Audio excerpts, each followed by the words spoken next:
in order to really stand out despite the access, it still comes down to the fundamentals again of, do you have a good message, right? Do you have something different to say than the rest of the masses? Something that is ultimately going to provide value.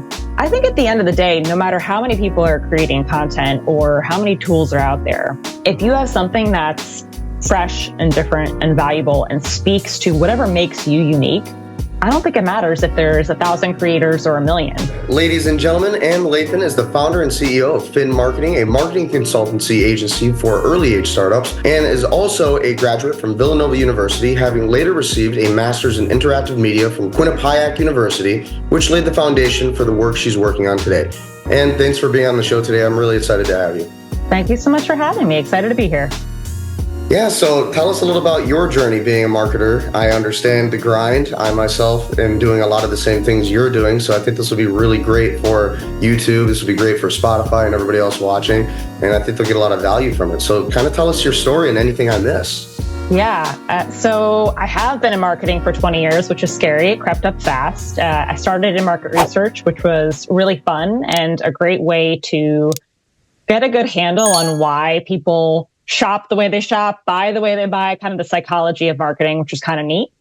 And then I ended up switching, of all places, to financial services marketing, ran a team in financial services marketing for a long time, and ended up doing a flip-flop for a bit between market research and financial services until I landed at an early stage financial services startup. And that was where that definitely changed my career path for sure, because I decided I loved startups. I love the startup environment. And now that's all I work with is startups, very early stage companies. So that's how I got where I am.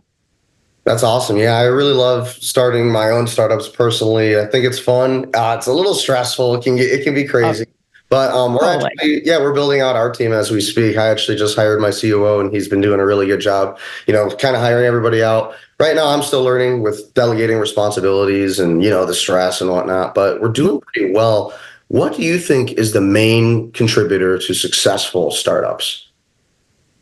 I think a couple things. One is being flexible, because you've already alluded to the fact that there's a lot of stress. And along with that, I say is a lot of chaos. So you have to be willing to pivot quickly, change quickly, and be okay with that. The flip side of that flexibility is also having some type of plan, right? So it's like, throwing spaghetti at the wall kind of plan is not a plan. It does not work for a long time. And as flexible as I think you need to be, you need to have some kind of direction. So it's this nice pairing of planning with flexibility, I think, is key for successful startups. Definitely. Yeah, it's very true. It's very true. What's that one thing that brings a startup to that next level? Because 90% of startups fail, right? What are the kind of startups that are typically going to survive in the coming future? Because obviously we're definitely coming into a different time. We have ChatGPT 4.0, which is just crazy. I don't know if you use it, but you can put a Google file on there, you can put a document on there, and ChatGPT will just analyze the entire document and all the contents within it. So we're living in such a wild time where AI is getting really powerful. Would you say that, living kind of on the edge is what's going to give you that advantage as a startup, or is it going to be more of the fundamentals, or is it both? What do you think? I think it's probably a mixture of both, but I think that in order to make it as a startup, there's two things that have to happen. One, you actually have to have a product that's solving a need in the world. So whether you have AI or not, or good systems and tools in place, if your product or service is not actually solving for anything or making anything better, it doesn't really matter. And the way that you do that, you have to talk to customers or prospective customers. It's really the only way you're going to know for sure if your product is does it have any value? So I think that the first part is making sure you're actually solving for whatever the thing is that you're building for, right? And then it's like putting fuel on the fire. Do we have the tools in place that are going to get us there faster? So I think that's where AI kind of comes into play. I think you need both, but if you have a crappy product, yeah, there's so much that goes on. It really is just a combo. You really are as an artist when you're an entrepreneur, CEO, especially today. You have to know how to juggle multiple things, multiple skills. And that's kind of what I've learned. You got to learn emotional responsibility. You got to learn leadership capability. And that alone is hard enough. And it seems so easy when you watch it in the movies, right? When you watch it, when you read it in the books, and then you get doing it and it's like, oh my God, problem after problem after problem. It really is exactly what Elon Musk was saying, where, owning a company, running a company is like staring into the abyss and eating glass. Starting companies like staring into the abyss and eating glass. And so that's why I just kind of created this YouTube channel, because we're in a world today where it's so competitive with business, but but there's more gladiators. And in a weird way, it's actually not a saturated market because you have more people to reach out to. What would you kind of say to that? And how do you fight the oversaturation, or do you even believe in oversaturation? That's a good question. I'm going to noodle around on this, right? Because I'm not sure I've actually baked an answer to that all the way here. In some ways, it does feel very saturated, right? Everyone has so much access to everything. There's so immediate access to everything.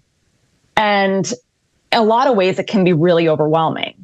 And so I think that in order to really stand out, despite the access, it still comes down to the fundamentals, again, of, do you have a good message, right? Do you have something different to say than the rest of the masses? Something that is ultimately going to provide value. I think at the end of the day, no matter how many people are creating content or how many tools are out there, if you have something that's fresh and different and valuable and speaks to whatever makes you unique, I don't think it matters if there's 1,000 creators or 1 million. If everyone has something cool and unique and special, I honestly think it's fine. I don't think there is going to be an oversaturation from. Yeah, I definitely agree. And I've gotten over that because I've realized that much of this game of business and much of this game of scaling companies is really just continuing. And there's so many entrepreneurs who just, you run into a few problems, quite a few problems. And eventually it becomes just overwhelming and most people just kind of stop. Most people quit.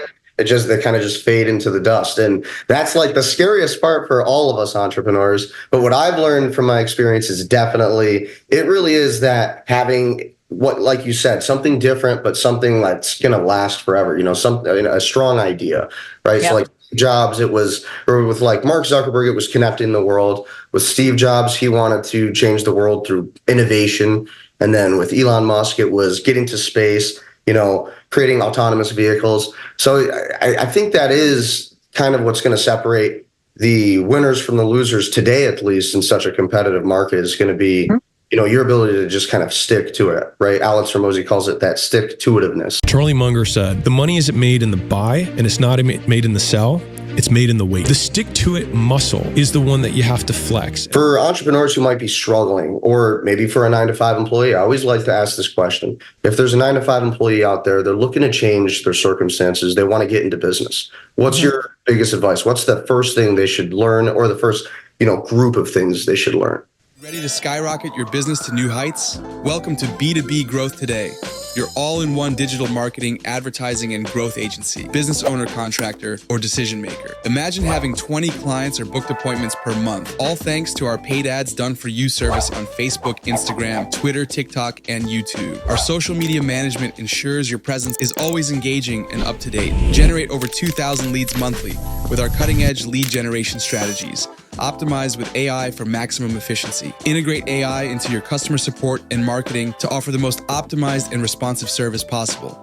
Get viral influencer shoutouts on Instagram, reaching millions of real accounts with organic reach. Achieve 3 million impressions with our proven strategies, driving real results. Optimize your Google presence with our comprehensive services, including analytics, ads, workspace, tags, streamline your outreach, and more. Email marketing funnels and SMS bump integration. We build e-commerce stores tailored to match your business goals, ensuring a seamless and effective online presence. Get a premium website with full SEO and AI SaaS optimization, giving you the edge over your competitors. Our recruiting done-for-you service finds the perfect candidates for your team. Boost your brand with viral influencer shoutouts, generating over 500,000 impressions and quality product reviews. We create and manage a YouTube channel for your business, bringing your content to life with professional video editing and graphic design. Gain media attention, publicity, and fame with our public relations services. We even handle event planning for networking, public speaking, and crowdfunding, Receive detailed analytics tracking and social media audits providing you with actionable insights. Benefit from one-on-one coaching and consultation sessions per month, ensuring you have the support and guidance needed to thrive in today's competitive market. So what are you waiting for? Let's build your American dream.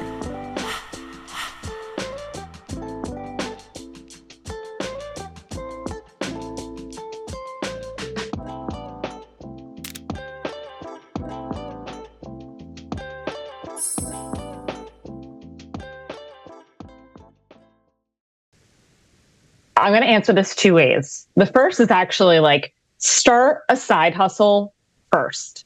I kind of wish I had done this myself, like dabbled in the idea that just because you have a 9 to 5 doesn't mean you can't have something, a small side gig where you're testing the waters of what it feels like to run a business.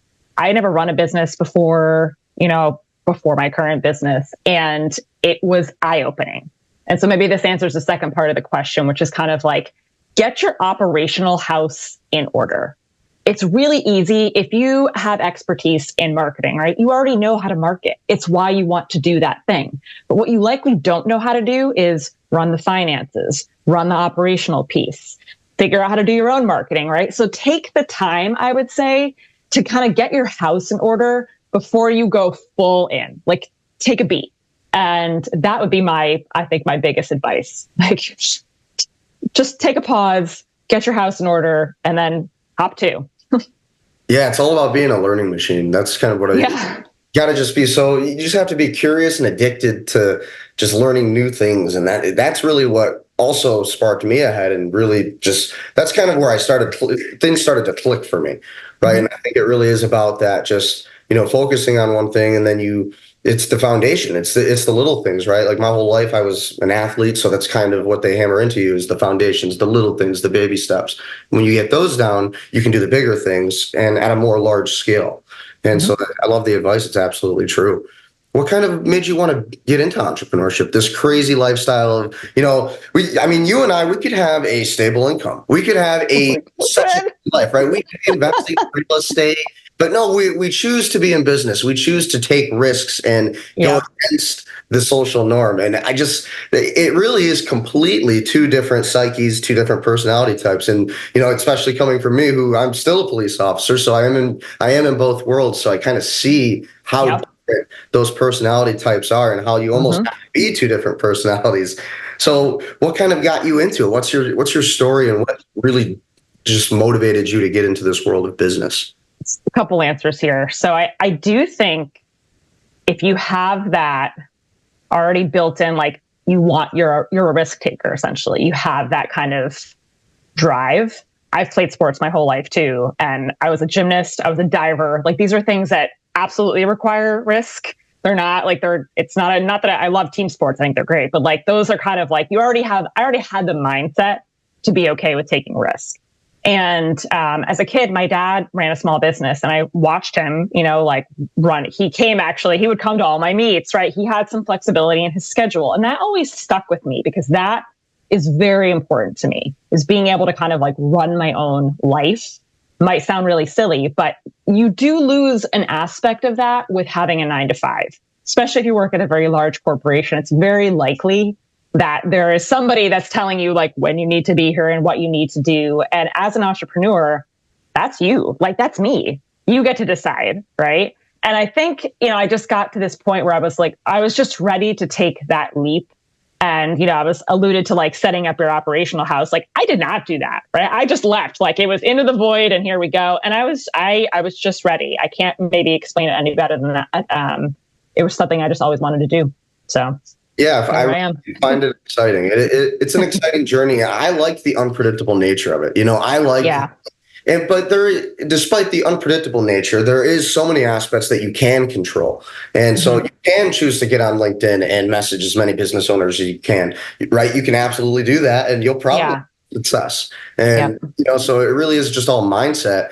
And again, coming from law enforcement, I'm kind of in it by choice, because I worked kind of hard. Fallacy of sunk costs, right? I worked kind of hard to get there. So it's like, we'll do it a little bit longer. Right. But, no, I mean, I really am just so adamant about people truly trying to start their own thing, because there's so many skills you're going to learn when it comes to starting your own business. You're going to learn accountant. You're going to learn, legal. You're going to have to, and those are the first things you're going to have to learn, especially legal, because you got to get your articles of organization. You got to get the operational agreements. You got to get your registered agent, all that crazy stuff.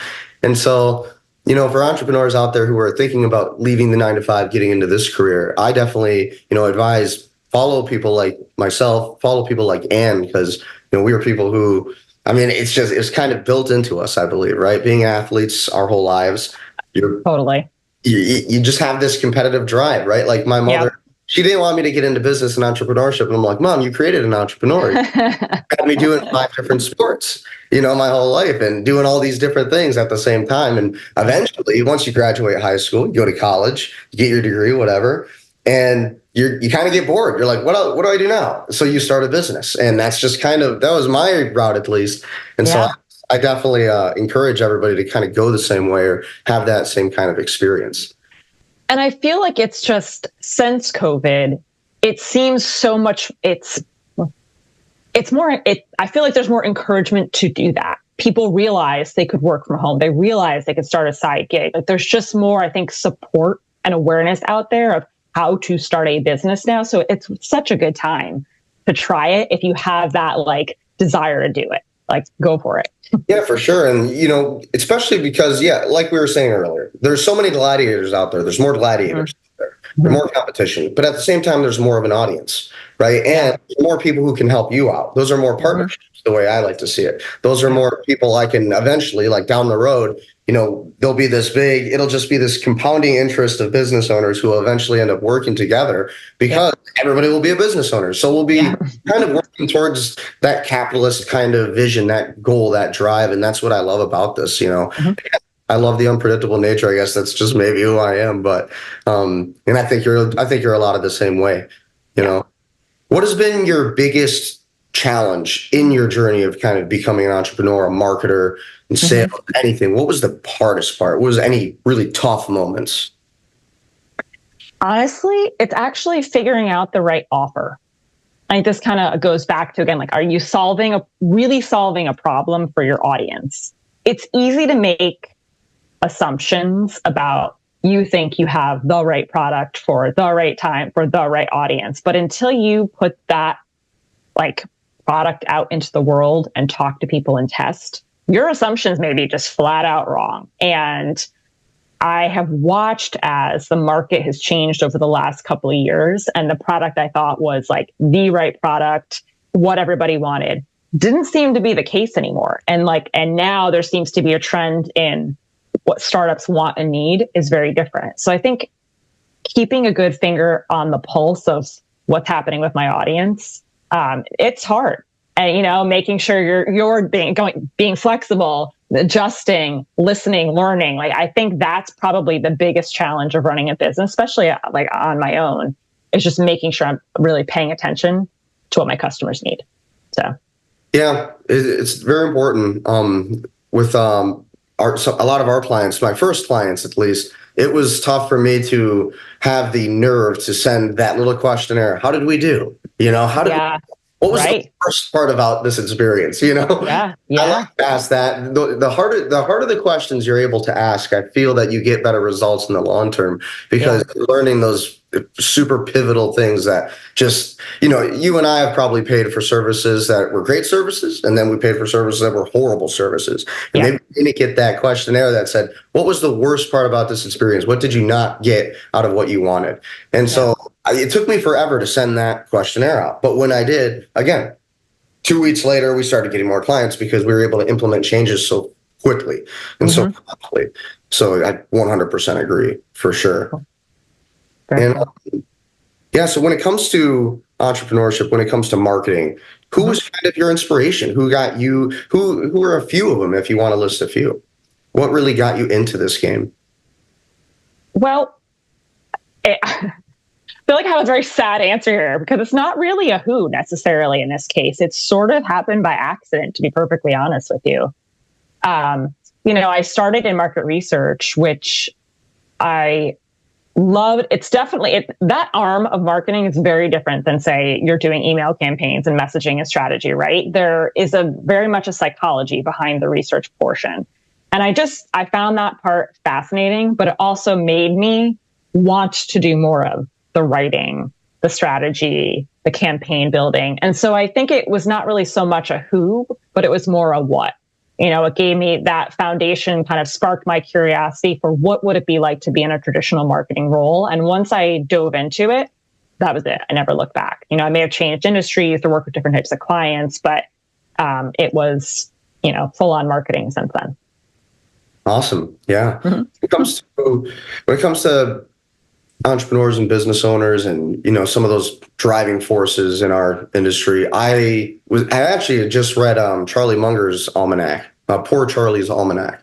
And at first I seen Charlie Munger as this boring, he's this boring old dude who worked with Warren Buffett. That's honestly the way I saw him. And then I got wise and I read this book. I'm like, oh my God, I'm like a loser compared to this guy. This guy went to law school. He ended up going to Harvard and just was this extraordinary human being, just driven guy. Served his country in the military. And I was just blown away. I'm like, wow, that's real achievement and real wisdom right there, compiled over a lifetime. And so that was one of my big motivators. And then obviously Rich Dad, Poor Dad was a big book that I liked. Any good books that kind of motivated you? The War of Art was huge. I think particularly as an entrepreneur, this idea of resistance, there's always, as you're starting a business, as you're running through your business, there's always something, even as you're trying to go to the gym in the morning or trying to go do something healthy, change a habit. There's always something, that a voice in your head that wants to kind of hold you back. Be like, oh, if I could just sleep in another 5 minutes, or I'll get to it tomorrow. Or maybe my friends and family aren't going to understand why I want to run this business. Overcoming that resistance is a huge part of being an entrepreneur. And it's not easy, right? It is always there. There are so many ways you could take the easy path and it would just be comfortable and neat and clean. And that is just not the life of entrepreneurship at all. So I think, that book really resonated with me. And on the days when things are challenging or frustrating or difficult, I just keep this in mind, it's just resistance and I got to just get over the hump. And I always do. So I love that. Yeah. What are some of your greatest marketing strategies that kind of work for you, more tactical? So, For example, I think today, again, it's super crazy. There's so many tools you can use. There's so many avenues, right? You can use agencies, which I think agencies are great. I think they're exceptional to use because myself as an agency, I like to work with other agencies. I have no problem with it because, everybody wants the same goal, and it's that quick acceleration. That's kind of what I've seen, at least from my experience, is that agencies like yours and mine really do help clients kind of get to where they want to go a little bit faster and they go a little bit further. But, for example, that would be something I would say as tactical advice, right? Or maybe it's cold email is a big thing today. Being able to have high deliverability rates with cold email. What would you say is a tactical thing that really will get you, what will help drive that needle forward? So for me, what I'm actually doing right now that is really resonating with clients is something that I call micro plans. So it's literally a tiny marketing plan, but it is hyper focused on a North Star goal. And every month we pick out a retention tactic and a lead gen tactic, one each category, nothing beyond that. And it helps dial in that focus, also helps us see results quickly, bad or good. Right. So, the theme that I see over and over as startups, again, is the need for flexibility, some planning, and usually growth. And so these micro plans have really helped these companies that don't have a ton of resourcing, either human capital or actual capital, dial in what they need to work on. It's been a beautiful thing. It really it's such a quick hit to get where you need to go next. Been a game changer, honestly. I think that's excellent advice. Absolutely. You got to take, because it is true. There's so much to do. There's so many just arduous tasks that require so much focus and attention. It really is better to just, one bite at a time and one micro task at a time, like you were saying. That's excellent advice for sure. Thank you. And so what's an example of a startup you worked with that faced significant challenges? So any clients, what was the hardest thing you were able to do? What was the hardest demand of a client that you had to meet and you were able to meet it? And how did you? So I have a client that started their business right when COVID started. And their primary audience at the time was veterinarians. But I don't know if you have an animal, but during COVID, it was almost impossible to get in to see veterinarians. So it left this big gaping void of, well, we have an audience, but we literally can't see them. So what do we do now? And so, we had to change. They literally created a new product. We had to make a new website with new messaging, and the audience then we swapped over to pet parents. So this change from, all right, we've got a product we love and we like and we have a plan. Now it's like we have no plan. We have to create an entirely new plan and figure out how we're going to make this company work. And it did. What I will say is, over the next several years, it became such a challenge to figure out how these products could actually work together, how the messaging needs to play together, what needs the customer journey with the two products playing together. It has been, hands down, the hardest account I've ever worked on, because there's so many intricacies and the environment. I mean, how do you plan for a pandemic?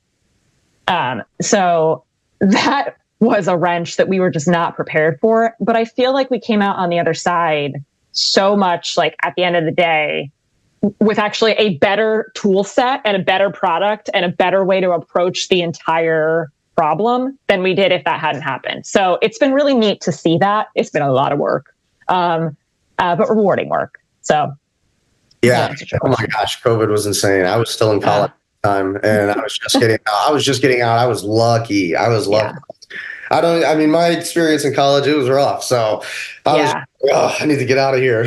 Yeah. So luckily, my last few semesters was essentially online, and I enjoyed that. I was able to really focus on my own clients there and be able to get a lot of work done. And so I definitely agree. What is the hardest part about keeping the client happy, though, even through COVID or the good times? What is that?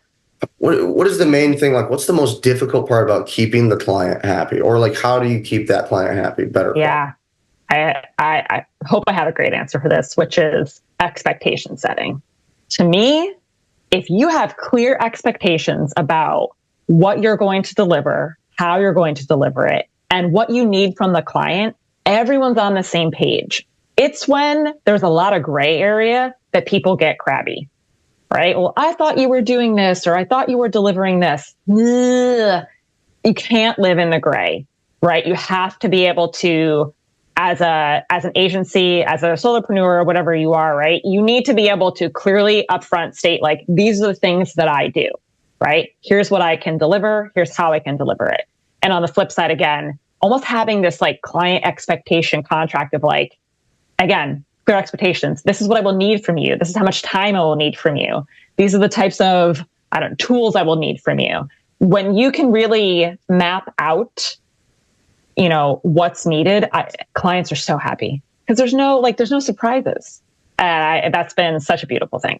So I agree with the clients I have. You've been doing this much longer than me, but from my short time doing this, that's what I've experienced too with clients. They really just want to, for example, the testimonial I just got from our current client now. It's a solar energy company. Mm-hmm. But part of what he said in the testimonial was they did what they said they were going to do, and they did it that way. And I was just, wow, interesting. Mm-hmm. Things you just wouldn't expect your client to say. And so it really is just delivering that expectation for them, that experience that you say you're going to give them. Yeah. And what's really been interesting for me is, the CEO, right? Whenever I'm studying my other entrepreneurs I like to look up to, kind of learning and just educating myself, I'm just oh yeah, how did they do it? How did they just step out of the business like that? And it's really, it just seems like it's so impossible, because at least with my clients, I'm constantly just texting them, constantly seeing if I can just make sure, how are you doing? You enjoying your experience? Are you getting what you want? How can we help make it better? I'm constantly communicating with the client. And so it is impossible to step out of the business. So for somebody like myself, who's working on stepping out of my business so I don't have to be in the business as much, what would be some good advice for somebody like myself there? I think, the first piece is being aware that you have to do that. you do have to do that, because it's very easy. I was very guilty of eating, sleeping, breathing my business when I first started it. And I don't think there's anything wrong with that, at least initially, but that is a fast track to burnout, in my opinion. So knowing that there has got to be some separation at the end of the day is key. And I think kind of going back to the expectation setting piece, you have to set some expectations with yourself as the owner too, of like, I need free time to reset. As creative people, to me, my best creative thoughts are when I'm like out on a walk or a run or like playing in the yard with my dog or edit. But you need that time to back away, I think, sometimes to help do better business. So I think, yeah, maybe it's just setting expectations with yourself to be like, it's okay. Like, if my clients are going to be okay. And sometimes I think giving them too much access actually doesn't help either of you. But that's just me. No, I think that's awesome advice. I will definitely take it too, because I think a lot of what I do to kind of separate myself from my own business is my hobbies are working out mainly. I love to go to the gym. I love to work out. I also, again, I have my police job, but that's not really an escape. No, yeah. So a big escape that I do enjoy, though, is actually the video editing process. And that's just, I've always kind of liked that. And shout out to my video editor right now that I've been working with, Izan. He's been doing a great job. We'll probably be editing a little bit of this video. But that's kind of been my getaway from, my business, my client, to make sure that I am keeping a balance, right? Yep. And so, yeah, I definitely agree with that for sure. When it comes to business, you gotta have a balance, right? The health, the wealth, the love, the happiness, the freedom, and the time. And so you can balance all of those. That's the good life, right? That's where you want to be. And so, in your opinion, what is the best way to get all of those things, right? So we talked about business. How do you get the health, the wealth, the love, the happiness? How do you balance all of it together in synchronicity?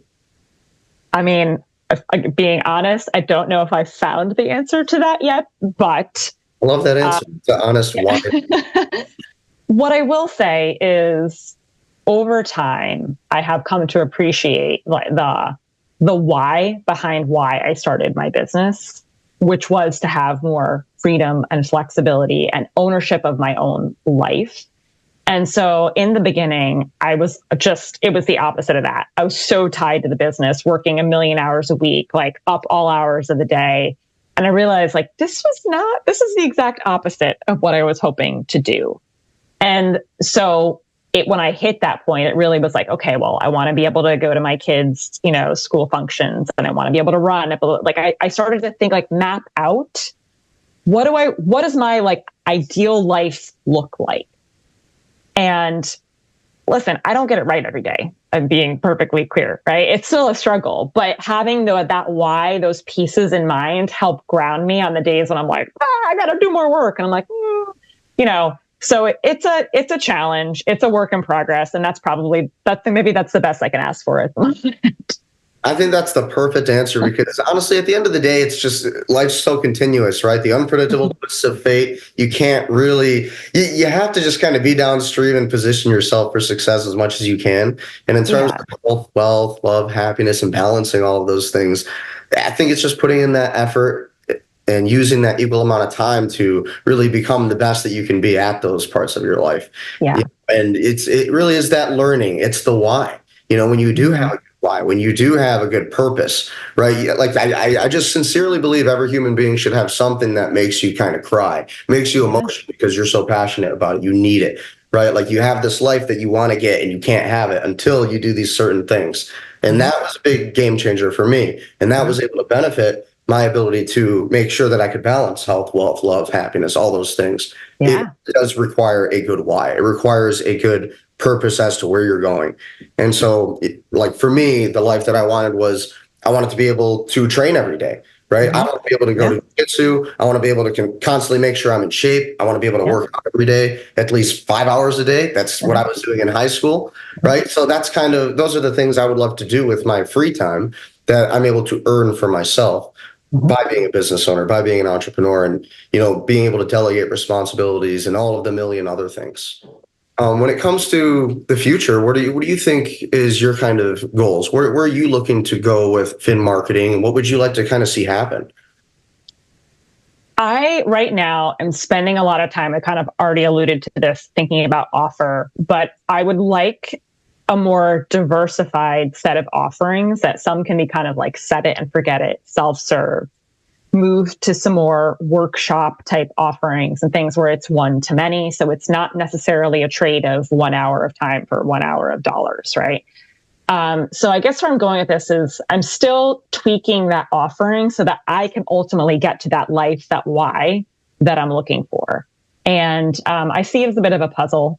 I'm moving a lot of pieces around trying to figure it out. But so I guess what I see in the future is just a more diversified offerings and maybe more stability.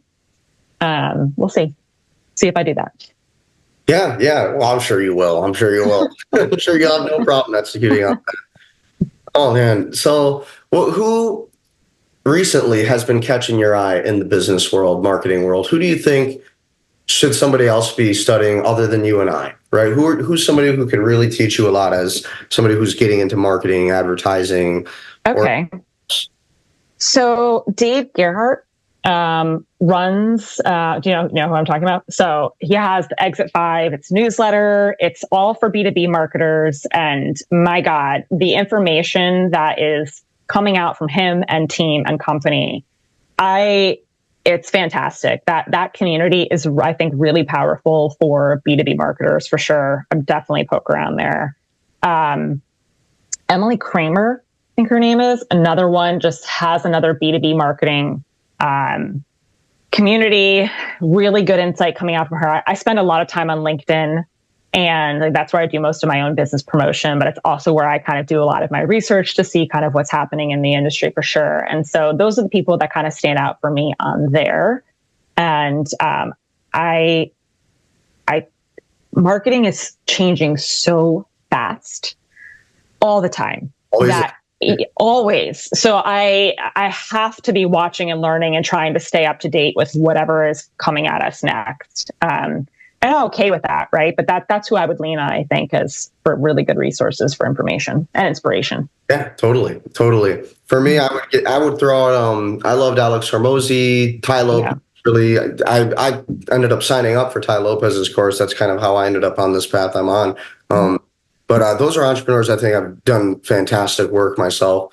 And there's just so many. There's so much access today, like you said earlier. You know, I just think I really encourage anybody who's watching this, take the leap of faith. Go if especially if you're young. If you're young, don't feel like it's so important to save every single penny and never, you gotta think of money as a tool and fuel, right? You gotta think of it as kind of ammunition.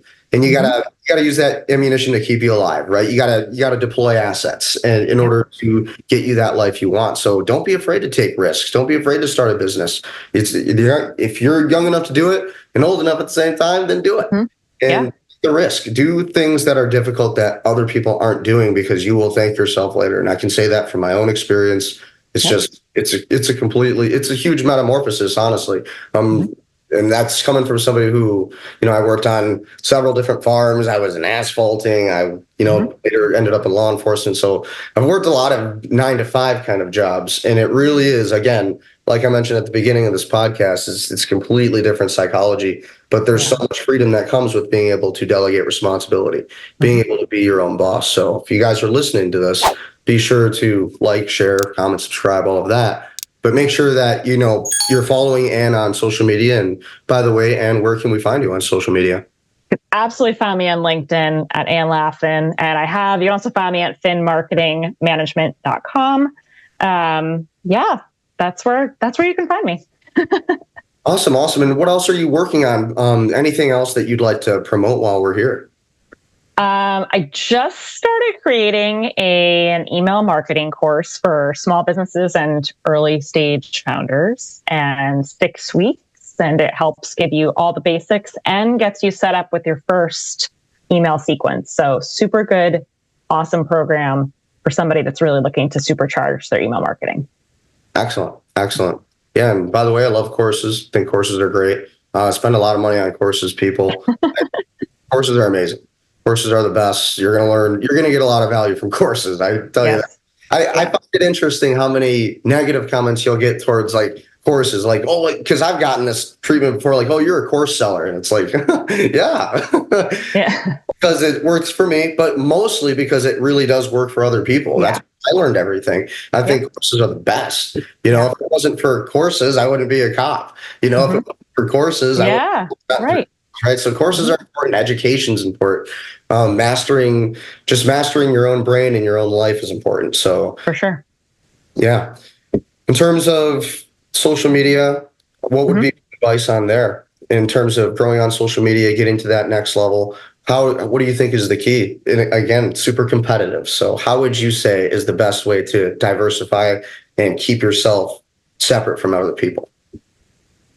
Everyone's got their own story, right? There is no other you, there is no other me. I know that sounds hokey, but you have to lean into that a bit on social, because it really is the thing that keeps you unique is you, right? And so being able to write down your thoughts and figure out, why do I want to share this with my audience and why will they care? I think that's a huge piece of how you can be successful on social, right? I mean, yes, you need to tie it back into the business at some point, but find your voice and don't be afraid to share it. And the other piece I'll say about that is it can be, like, speaking from experience, I found it a little scary, disconcerting when I first started posting a lot on LinkedIn. It just felt weird and uncomfortable, and I didn't like it, even though I worked in marketing, right? But the more that I do it, now it doesn't faze me, because I realize, well, this is today's post, right? And tomorrow there's going to be another one, and some people will see it and some people won't. And sometimes I'll get it right and sometimes I don't. And all of that is okay. And I've just gotten the mindset of it doesn't have to be perfect. It's more important that I am testing out messaging, testing out connecting with my audience, finding out what works. That's way more important than manipulating the words so many times to see if they're don't do that. Take a breather, get some content out there, and just share what you already know, share what you as a person find interesting and important. And I think that you will find success that way. Yeah, I agree. I think being organic and being yourself and just not being afraid to be yourself more than anything is the best way to success on social media. That's where I've seen the most growth for myself. I don't have huge social medias, but we do okay on YouTube and kind of growing our other platforms. I think X is great for social media growth. I think I'm seeing a lot of interesting things happening with that. So I actually just paid for the verification just because I was so curious to see what the features were, and I think it's amazing. So get on X, it's interesting. I think the threads are killing it for social media in terms of X. And then LinkedIn, though, is really LinkedIn's the best place to find business owners if you're in our industry. I would say marketing, advertising, definitely, because everybody's kind of in the same place there. So yeah, it has been a good channel for me. I do, and from what I hear too, I'm not active on X, but it's a great place to kind of quickly try out messaging. If you're looking to kind of play around, because it's so fast, very fast paced. You can try it. You can post multiple times, test a lot of things out, and then carry over what you learned there to your other channels. So I think it's an interesting tool. X is crazy. I go, you look at X, it's a different platform than everything else. You definitely get a different experience. For sure. Yeah, it's definitely that First Amendment free speech experience. That's just accurate. Experience, it's an experiment almost. Yeah. I love it though. I love what some people are against it, but I find it to be quite cool what Elon's doing with X, and kind of the way it's just seeing what can work and what can't work, and that fine line between freedom of speech, what should be out there, what shouldn't be out there. Yeah. How does that work, right? What is this thing of free speech that our founding fathers believed in? How should we keep it going? What is the right way? So X is kind of an experiment almost. So that's why I just felt the need to talk about it a little bit. Interesting. Wild West a little bit. Yeah, definitely. That's a great way to put it. It's a Wild West. That's what X would be. Is there anything else you'd like to tell our audience? God, I have a million questions I wish I could keep asking. Two things, right? If you're thinking about entrepreneurship and you have that kind of, again, that spark, that desire, go for it. Take that leap, right? It's never not going to be a little bit scary. And you have to know that, I think, going in. But if you need the permission, the push to say, go do it, like, here it is, go try it, right? What is the worst thing that's going to happen? It doesn't work out, right? There it is. But you can say you did it. And on the flip side of this, if you're trying to figure out like how to piece your marketing together, for me, the biggest piece of advice is get some type of framework around what you're trying to accomplish. Otherwise, you're really just sort of doing random acts of marketing. And this comes from somebody that works with startups and sees flexibility and change. And I'm all for that, right? But give yourself a little bit of a bumper to know where you need to go. It's going to make your efforts that much more effective. So that's my advice. I think that's great advice. And my advice to everybody would really be the exact same as Anne's. Just take the risks, take the leap of faith and make the decision that's going to get you the life you want to get at the end of the day.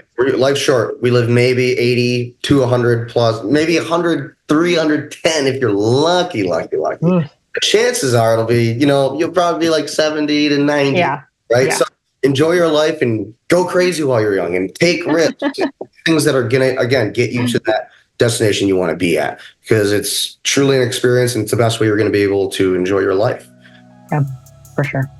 And thank you for being on the show today. I want to have you on again for sure. I tell all my other guests I'm working on building out a studio that's kind of on the pause at the moment, but I'm super excited for it. I really want to take this podcast to the next level and interview people like you and keep, just figuring out this world of business and entrepreneurship. So lastly, just remind all of us, where can we find you on social media and anything you're working on and what you'd like people to know about before we go?